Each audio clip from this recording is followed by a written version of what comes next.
Hello everyone, welcome to Nepal Online School.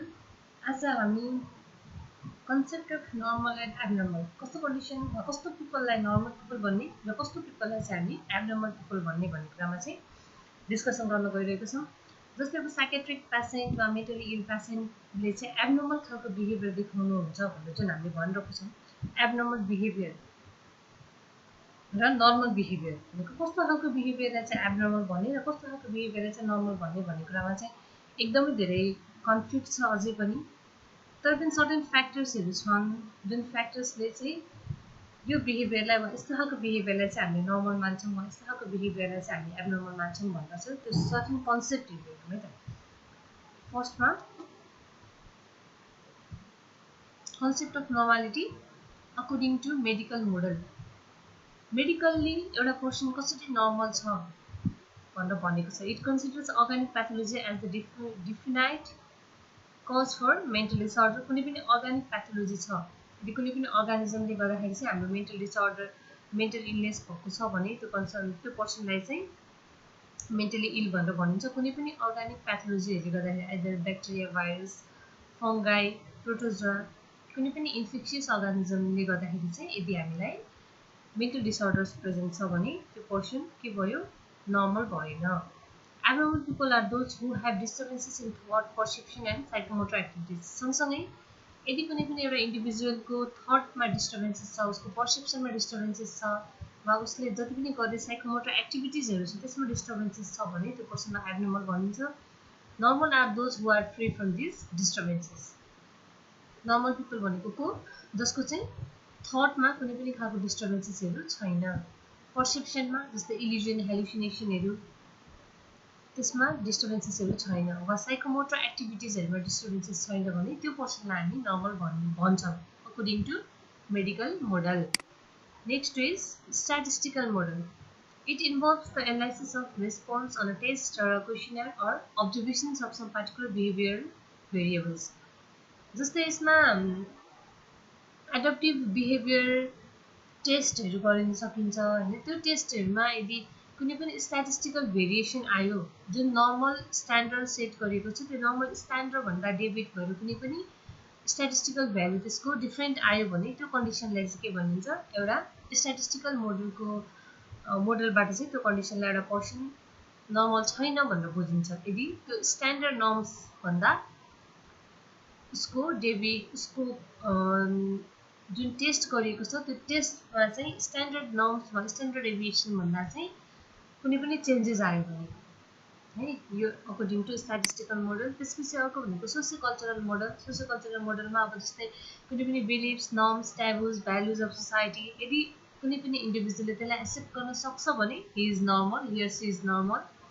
यदि त्यो खालको बिहेभियरहरू सोसाइटीले कस्तो खालको नर्म्समा रहनुपर्छ भनेर भनेको छ, सोसाइटीको बिलिफ्समा, सोसाइटीमा फलो हुने ट्याबुजहरूमा, त्यो अनुसार चाहिँ यदि उसले आफूलाई एडप्ट गर्न सक्दैन भने त्यो individual is said to have mental illness. अर्को छ बिहेभियरल मोडल।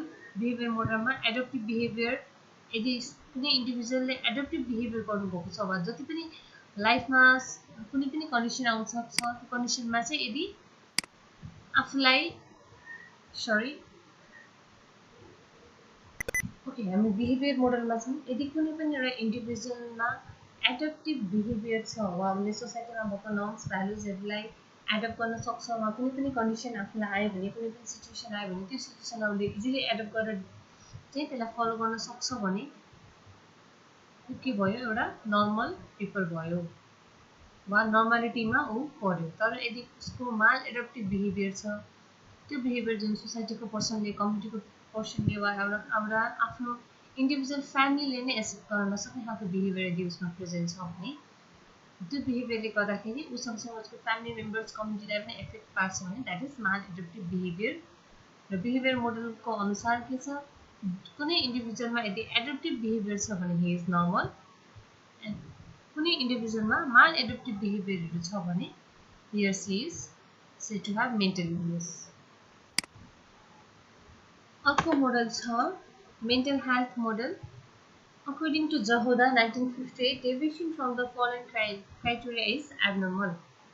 यो अनुसार जति पनि क्राइटेरिया प्रेजेन्ट छ त्यो क्राइटेरिया अनुसार कुनै पनि मिट भएन भने वा त्यो क्राइटेरिया अनुसार मिट भएन भने चाहिँ एउटा इन्डिभिजुअललाई मेन्टल इलनेस छ भनेर बुझिन्छ।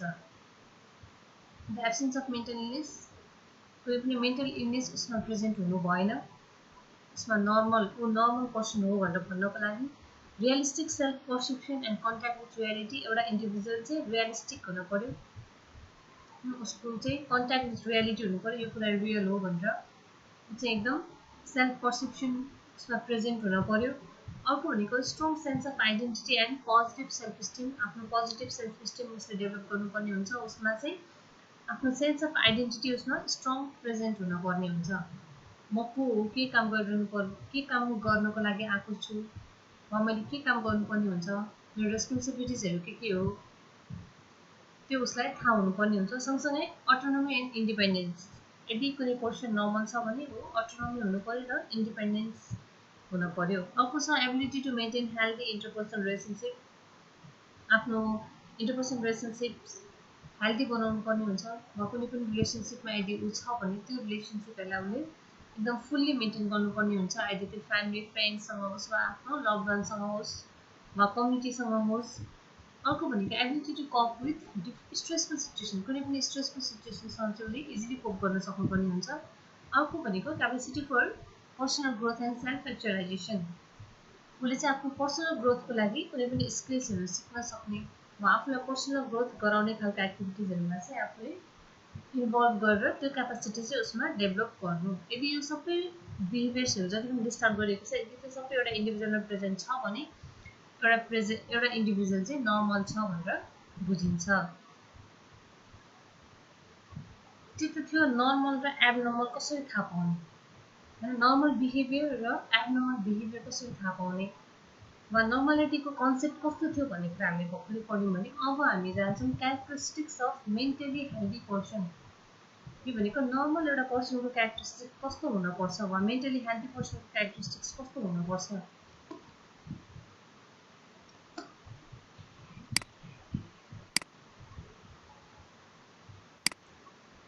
First, they have the ability to make adjustment to accept themselves, others and nature. भनेको उहाँहरूमा यस्तो एबिलिटी हुनुपर्छ जस्तो कि उहाँहरूले कुनै पनि सिचुएसनमा आफूलाई एडजस्ट गर्न सक्ने, कुनै पनि इन्भाइरोमेन्टमा आफूलाई एडजस्ट गर्न सक्ने, आफूले आफूलाई एक्सेप्ट गर्न सक्ने, जस्तो भए पनि सधैँ फेलियर मात्रै भइरहेको इन्डिभिजुअल हुनुहुन्छ भने म सधैँ फेलियर मात्रै भइरहेको छु भनेर आफूले आफूलाई नै एक्सेप्ट नगर्ने खालको होइन कि यही फेलियरले गर्दा मैले पछि गएर सक्सेस आउन सक्छ, म अझै ट्राई गर्छु, अझै कमजोरी छ म अझै यसलाई मेहनत गरेर अगाडि बढ्न सक्छु भन्ने हिसाबले चाहिँ आफूलाई कुनै पनि बेला एक्सेप्ट गर्न सक्नु पर्यो है। यो एउटा क्यारेक्टरिस्टिक्स मेन्टली हेल्दी पर्सनको। अर्को भनेको they have a sense of personal worth, feels worthwhile and importance. अर्को छ they have a sense of personal security and feel secure in a group, आफ्नो पर्सनल सेक्युरिटीको सेन्स हुन्छ र आफूले आफूलाई कुनै पनि ग्रुपमा सेक्युर फिल गर्नुहुन्छ। अर्को भनेको they can give and accept love. अर्को छ they search for an identity, have positive self concept, are optimistic and accept responsibilities for action. भनेको एउटा कुनै पनि मेन्टली हेल्दी पर्सनले आफ्नो आइडेन्टिटी सर्च गर्छ र आफ्नो सेल्फ कन्सेप्टहरू डेभलप गरिरहेको हुन्छ, अप्टिमिस्टिक थिङ्किङहरू प्रेजेन्ट हुन्छ र भनेको कुनै पनि आफ्नो रेस्पोन्सिबिलिटिजहरू चाहिँ उसले फुलफिल गर्ने खालको हुन्छ। अर्को छ they are productive and are able to appreciate and enjoy life, they are productive, they are creative, utilizing various approaches as they perform task or solve problem. भनेको एकदम क्रिएटिभ हुन्छ, कुनै पनि मेन्टली हेल्दी पर्सनहरू क्रिएटिभ हुन्छ र आफ्नोलाई कुनै पनि प्रब्लमहरू आयो वा कुनै पनि टास्क आफूलाई दिएको छ भने त्यो चाहिँ फुलफिल गर्ने वा एकदम एकुरेट टाइममा पर्फर्म गर्ने हुन्छ।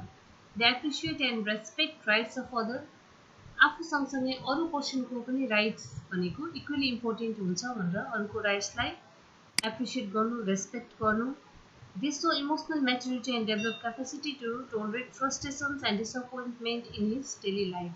भनेको इमोसनल म्याच्युरिटी पनि उसमा डेभलप हुन्छ, जसले गर्दाखेरि चाहिँ के हुन्छ कुनै पनि खालको फ्रस्ट्रेसन्सहरूलाई टोलरेट गर्न सक्ने क्यापेसिटी डेभलप गरिरहेको हुन्छ र कुनै पनि डिसअपोइन्टमेन्ट्स आयो लाइफमा वा कुनै पनि आफूले नचाहेको जस्तो एक्टिभिटिजहरू लाइफमा भयो जुन आफूले हुँदै नहोस् भनेर बसेको हुन्छ, त्यही खालको कुनै पनि इभेन्ट लाइफमा भयो भने त्यो इभेन्टहरूलाई उसले के गर्ने कोप गर्न सक्ने क्यापासिटी चाहिँ उसमा डेभलप भएको हुन्छ। अर्को भनेको they are independent or autonomous in thought and action and rely on personal standard of behaviour and values. उनीहरू इन्डिपेन्डेन्ट हुन्छन्, अटोनोमी हुन्छन्, त्यो अनुसार नै आफ्नो बिलिफ्स र भ्यालुज अनि आफू कतिसम्मको भएर बस्नुपर्छ भन्ने सबै कुराहरूमा चाहिँ उनीहरूलाई ज्ञान हुन्छ। अर्को भनेको they solve their problem largely by their own effort. लाइफमा कुनै पनि आउने खालको प्रब्लम, जस्तोसुकै खालको प्रब्लम्स होस्, उनीहरूले आफ्नै इफोर्टबाट चाहिँ त्यो प्रब्लमहरूलाई सल्भ गर्न कोसिस गर्छन्।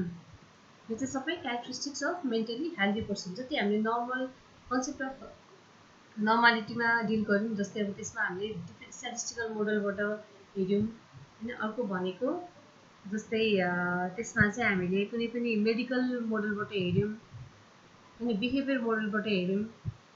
त्यसमा चाहिँ जस्तो साइन सिम्टम्स एउटा नर्मल पर्सनमा हुनुपर्ने हो, त्यसरी नै एउटा क्यारेक्टरिस्टिक्स कस्तो हुनपर्छ त मेन्टली हेल्दी पर्सनमा भन्ने कुरा पनि यो पोइन्टहरूमा राम्रोसँग एक्सप्लेन गरेको छ। अब फर्दर कन्टिन्यू गरौँ। हामीले कन्सेप्ट अफ नर्मालिटी हेऱ्यौँ, त्यसपछि characteristics of mentally healthy person. एउटा पर्सनलाई मेन्टली हेल्दी छ भन्नमा कस्तो कस्तो क्यारेक्टरिस्टिक्स प्रेजेन्ट हुनुपर्ने हुन्छ त्यो हेऱ्यौँ। अब भनेको प्रिन्सिपल्स अफ साइकेट्रिक नर्सिङ। जसरी हामी साइकेट्रिक नर्सिङमा एउटा स्पेसियालिटी सब्जेक्ट नर्सिङ, जसमा चाहिँ हामीले कुनै पनि एउटा इन्डिभिजुअललाई मेन्टल इलनेस प्रेजेन्ट छ कि छैन भनेर आइडेन्टिफाई गर्नको लागि र यदि उसमा मेन्टल इलनेस प्रेजेन्ट छ भने उसलाई केयर गर्नको लागि, उसको ट्रिटमेन्ट गर्नको लागि, उसलाई नर्सिङ केयर प्रोभाइड गर्नको लागि र कुनै पनि मेन्टल इलनेस हामीले प्रिभेन्सन गर्नको लागि एक्टिभिटिजहरू गर्छौँ साइकेट्रिक नर्सले। भने साइकेट्रिक नर्सिङको प्रिन्सिपल्सहरू के हो, हामीले फलो गर्नुपर्ने सिद्धान्तहरू के हो त्यो हेरौँ है त। फर्स्टमा allow client opportunity to set own pace in working with problems. त्यसपछि nursing intervention should center on the client as a person, not on control of the symptoms. Symptoms are important but not as important as the person having them. खालि एउटा नर्सले के गर्ने, आफ्नो एउटा पेसेन्टको सिम्टम्सलाई मात्रै control गर्ने होइन, एज अ पर्सन नै उसलाई हामीले ट्रिट गर्नुपर्ने हुन्छ। Recognize your own feelings towards client and deal with them. आफूले पेसेन्टलाई कस्तो सोचिराखेको छ त्यो फिलिङ्स फर्स्टमा रिकग्नाइज गर्ने र त्यही अनुसार उसलाई चाहिँ डिल गर्दै जाने। Go to the client who needs the help most. भनेको साइकेट्रिक कन्डिसनमा पनि डिफ्रेन्ट साइकेट्रिक इमर्जेन्सिज कन्डिसनहरू आउन सक्छ होइन। पेसेन्ट एकदम एग्रेसिभ हुनसक्छ वा एकदम भायोलेन्ट अवस्थामा पनि हामीले पेसेन्टलाई देख्न सक्छौँ, वा यदि पेसेन्टले सुसाइडल एटेम्प गरिरहेको बेलामा पनि हामीले पेसेन्टलाई चाहिँ हेर्न सक्छौँ। त्यही भएको कारणले गर्दाखेरि कुन पेसेन्टलाई कतिखेर के निड छ हामीले त्यसलाई फर्स्टमा प्रायोरिटाइज गरेर त्यो अनुसार मात्रै हामीले पेसेन्टलाई चाहिँ केयर गर्नुपर्ने हुन्छ। Do not allow a situation to develop or continue in which the client becomes the focus of attention in a negative manner. जस्तै कुनै पनि हामी पेसेन्टलाई ग्रुप थेरापी गराउँछौँ वा पेसेन्टलाई रिक्रिएसनको लागि सबैजनालाई बोलाएर एउटा ग्रुप बनाएर कुनै गेम्सहरू नै खेलाइरहेको छौँ भने पनि त्यो कन्डिसनमा के गर्ने, पेसेन्टहरूलाई कहिले पनि हामीले फर्स्ट सेकेन्ड थर्ड भनेर ऱ्याङ्क नगर्ने वा तपाईँले एकदम राम्रो गर्नुभयो भनेर अरूलाई नराम्रो गर्नुभयो भन्ने खालको चाहिँ हामीले त्यसरी फिडब्याक नदिने। त्यसले गर्दाखेरि के हुन जान्छ, उनीहरूमा एउटा नेगेटिभ थिङ्किङ डेभलप हुन जान्छ, जसले गर्दाखेरि चाहिँ म नराम्रो छु, मैले कहिले राम्रो गर्न सक्दिनँ भन्ने खालको चाहिँ फिलिङ्सहरू डेभलप हुनसक्छ। त्यही भएर त्यस्तो खालको सिचुएसन चाहिँ क्रिएट नगरिदिने। अर्को भनेको if the client is bizarre, behaviour is bizarre, base your decision to intervene on whether the client is endangering self or others. यतिखेर भनेको यदि पेसेन्टले कुनै पनि खालको बिजायर बिहेभियर देखाइरहनु भएको छ, एकदम एक्सेसिभ भएर एग्रेसिभ भएर होइन, एक्सेसिभ यताउति मोमेन्टहरू गर्ने, कुनै पनि इन्स्ट्रुमेन्टहरू फालिदिने, त्यस्तो खालको बिहेभियरहरू देखाइरहनु भएको छ भने त्यतिखेर भनेको पेसेन्टले कसैलाई हार्म गरिरहनु भएको छ कि छैन भन्ने कुरामा चाहिँ हामीले मोर फोकस गर्नुपर्ने हुन्छ। पेसेन्टले आफूलाई हार्म गरिरहनु भएको छ कि छैन वा पेसेन्टको नजिकै जो हुनुहुन्छ उहाँलाई हार्म गर्नुभएको छ कि छैन भन्ने कुरा चाहिँ हामीले ध्यानमा राखेर आफू डिसिजन गर्नुपर्ने हुन्छ। Ask for help. Do not try to be hero when dealing with the client who is out of control. यस्तो कन्डिसनमा जस्तो अब हामीले पेसेन्टलाई कन्ट्रोल गर्न सकेनौँ, पेसेन्टले एकदम एग्रेसिभ खालको बिहेभियर देखाउनु भयो, भाइलेन्ट बिहेभियर देखाउनु भयो, आफूसँग जो छेउमा हुनुहुन्छ वा आफूसँग जो बसिरहनु भएको छ उहाँहरूलाई हार्म हुने खालको बिहेभियरहरू देखाउनु भयो, इन्स्ट्रुमेन्टहरू यताउति फाल्ने वा आफूलाई नै हार्म गर्ने बिहेभियर देखाइरहनु भएको छ भने त्यतिखेर हामीले के गर्ने आफ्नो नजिकै जो छ कुनै मेडिकल स्टाफ पनि हुनसक्छ वा आफ्नै नर्सिङ स्टाफ्सहरू हुनसक्छ आफ्नै कलिग्सहरू हुनसक्छ वा आफ्नै फ्रेन्ड सर्कलहरू हुनसक्छ हामी फर्स्टमा हेल्प माग्ने कहिले पनि त्यस्तो खालको पेसेन्टसँग अप्रोच गर्दाखेरि एक्लै नजाने अर्को भनेको avoid highly competitive activities that are having one winner and a room full of losers जस्तो अघि नै भनिसकेको मैले कुनै पनि कम्पिटेटिभ एक्टिभिटिजहरू नगराउने जसमा एकजना मात्र विनर हुन्छ र अरू सबै लुजर हुने खालको एक्टिभिटिज नगराउने त्यसले गर्दाखेरि पेसेन्टहरूमा नेगेटिभ पर्सेप्सन हुन जान्छ next is make frequent contact with client it lets them know that they are worth your time and effort जस्तै यतिखेर पेसेन्टलाई चाहिँ के गर्ने फ्रिक्वेन्टली पेसेन्टलाई गएर बोलाइरहने सोधिरहने के छ उहाँको कन्डिसन जानिरहने अर्को भनेको remember to assess the physical need of the client क्लाइन्टको कुनै पनि फिजिकल निडहरू एसेस गर्ने त्यसै गरी हेल्प